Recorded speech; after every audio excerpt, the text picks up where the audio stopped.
हम लोग पढ़ेंगे केमिस्ट्री का बहुत ही इम्पोर्टेंट चैप्टर जिसका नाम है एटॉमिक स्ट्रक्चर। एटॉमिक स्ट्रक्चर को समझने के लिए सबसे पहले हम लोगों को कुछ उसके बेसिक कॉन्सेप्ट को समझ लेना होगा। बेसिक कॉन्सेप्ट का मतलब यह है कि जो तत्व हैं, जो एलिमेंट्स हैं, उसके इलेक्ट्रॉन्स के बारे में जानना होगा।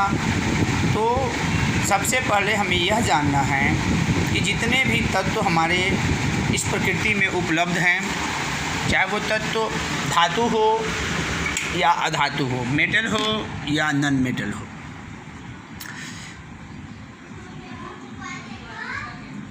सभी तत्व तीन मूल मौलिक कणों से मिलकर बने हैं, जिसे इलेक्ट्रॉन, प्रोटॉन और न्यूट्रॉन के नाम से जाना जाता है।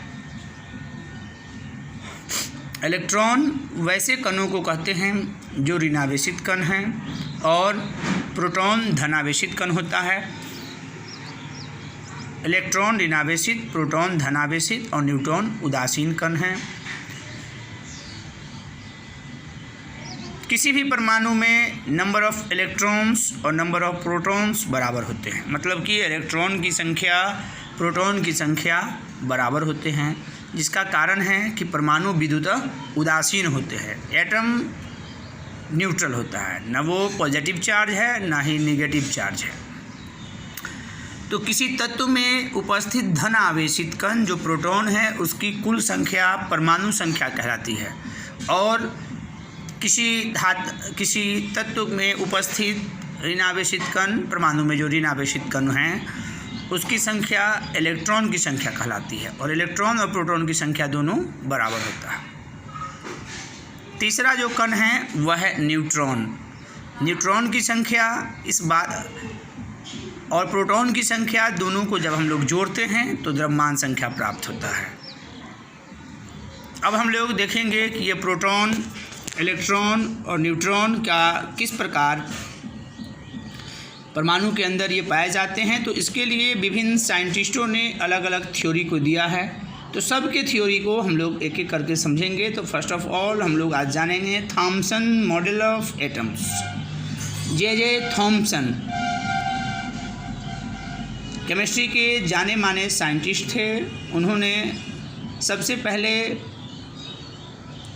एक फार्मूला दिया, एक संरचना दिया परमाणु का, जिसका नाम है Thomson model of atom. Thomson का परमाणु सिद्धांत। तो जे थॉम्सन ने कहा कि किसी भी तत्व के परमाणु में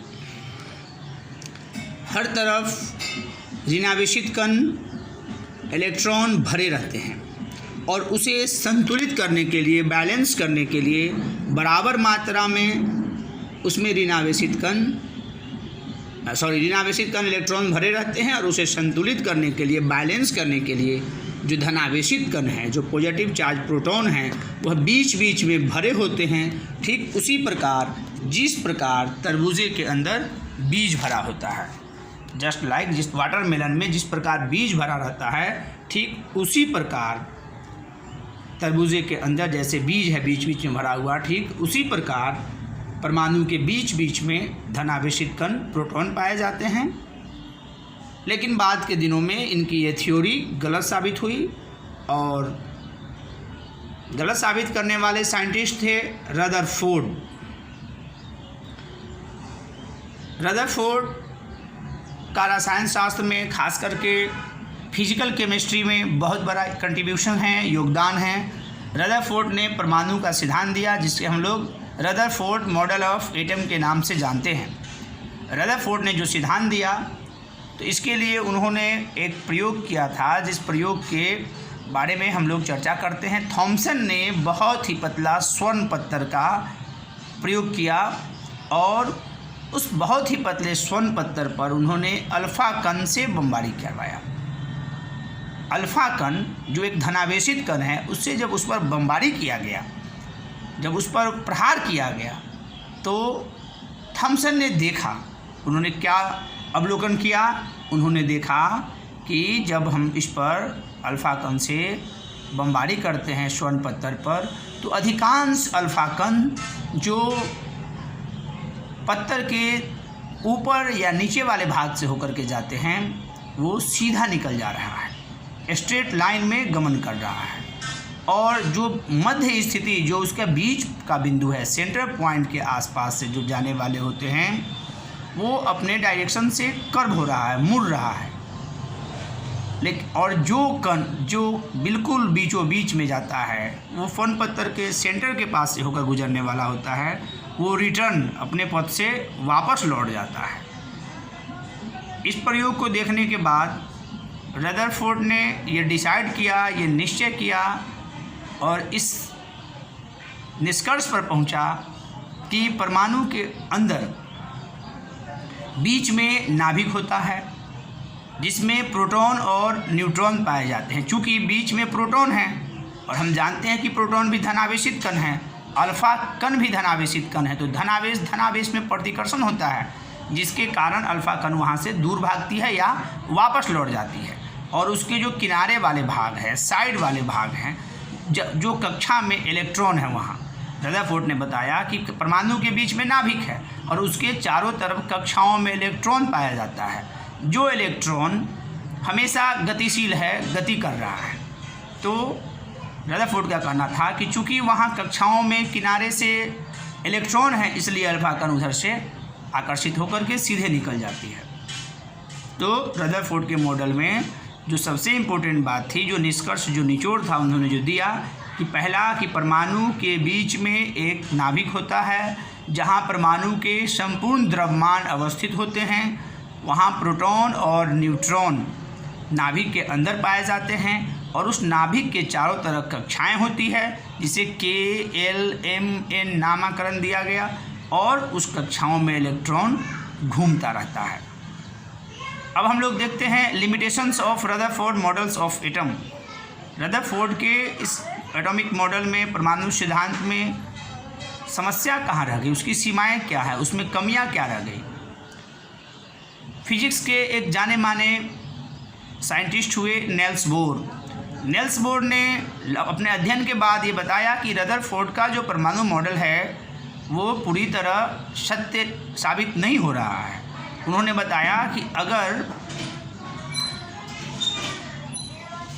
परमाणु के बीच में द्रव्यमान है और उसके चारों तरफ इलेक्ट्रॉन चक्कर काट रही है, इलेक्ट्रॉन जब चक्कर काटेगा, जब गति करेगा तो उसके लिए ऊर्जा का ह्रास होगा और ऊर्जा जब लॉस करेगा तो वो सिकुड़ करके धीरे धीरे नाभिक में इलेक्ट्रॉन आकर के गिर जाएगा। लेकिन ऐसा होता नहीं है। इसका मतलब यह हुआ कि इलेक्ट्रॉन परमाणु के चारों तरफ कक्षाओं में जो चक्कर काट रहा है वहाँ उसका कोई ऊर्जा का ह्रास नहीं हो रहा है। और दूसरी बात कि रदरफोर्ड ने कक्षाओं की संख्या भी नहीं बताई थी कि परमाणु के नाभिक के चारों तरफ कितनी कक्षाएं हैं। अब ये बात जब हम लोगों को स्पष्ट हो गया कि रदरफोर्ड का परमाणु मॉडल में कम से कम इतनी बात सत्य थी कि परमाणु के बीच में नाभिक होता है और नाभिक में प्रोटॉन और न्यूट्रॉन पाया जाता है, उसके चारों तरफ कक्षाएं होती है जिसको हम लोग K-L-M और N के नाम से जानते हैं, और इन कक्षाओं में इलेक्ट्रॉन होता है। जिस इलेक्ट्रॉन का वितरण का जो नियम है, इसके लिए जो नियम निकाला गया वो नेल्स बोर ने, ब्यूरी एक साइंटिस्ट थे, उनके साथ मिल करके बोर ब्यूरी स्कीम के तहत ये एक फार्मूला दिया जिसका नाम है 2n²। इस 2n² के द्वारा हम लोग कक्षाओं में उपस्थित इलेक्ट्रॉन की संख्या को ज्ञात कर सकते हैं।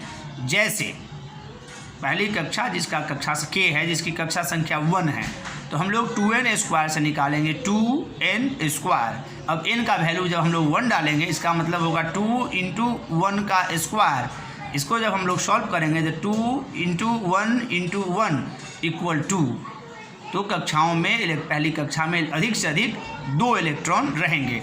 ठीक इसी प्रकार हम लोग कक्षा 2 के लिए निकालेंगे तो n का वैल्यू 2 देंगे, 2n² में उसको पुट करेंगे 2 × 2 का स्क्वायर, तो 2 × 2 × 2 हो जाएगा 8। तो इससे स्पष्ट हुआ कि द्वितीय कक्षा में L में अधिक से अधिक 8 इलेक्ट्रॉन रह सकते हैं। ठीक इसी प्रकार तीसरी कक्षा में अधिक से अधिक 18 इलेक्ट्रॉन रह सकते हैं और इसी प्रकार आगे की कक्षाओं में इलेक्ट्रॉन का वितरण होगा। और इसमें सबसे इम्पोर्टेंट बात यह है कि अगर जो कक्षा बाहरी कक्षा होगी, अंतिम कक्षा होगी, उसमें 8 से ज़्यादा इलेक्ट्रॉन नहीं रह सकता। उदाहरण के लिए अगर तीसरी कक्षा में 18 इलेक्ट्रॉन तभी रह सकता है जब चौथी कक्षा में भी इलेक्ट्रॉन हो। अगर तीसरी कक्षा अंतिम कक्षा है तो वहाँ 8 से अधिक इलेक्ट्रॉन नहीं रह सकता। तो ये परमाणु संरचना का ये फर्स्ट पार्ट है। सेकेंड और थर्ड पार्ट भी इसका मैं अपलोड तुरंत करूँगा। इसको बार बार रिपीट करके समझने की कोशिश कीजिए। जहाँ प्रॉब्लम हो वो उसको बताइए, फिर मैं देखता हूँ।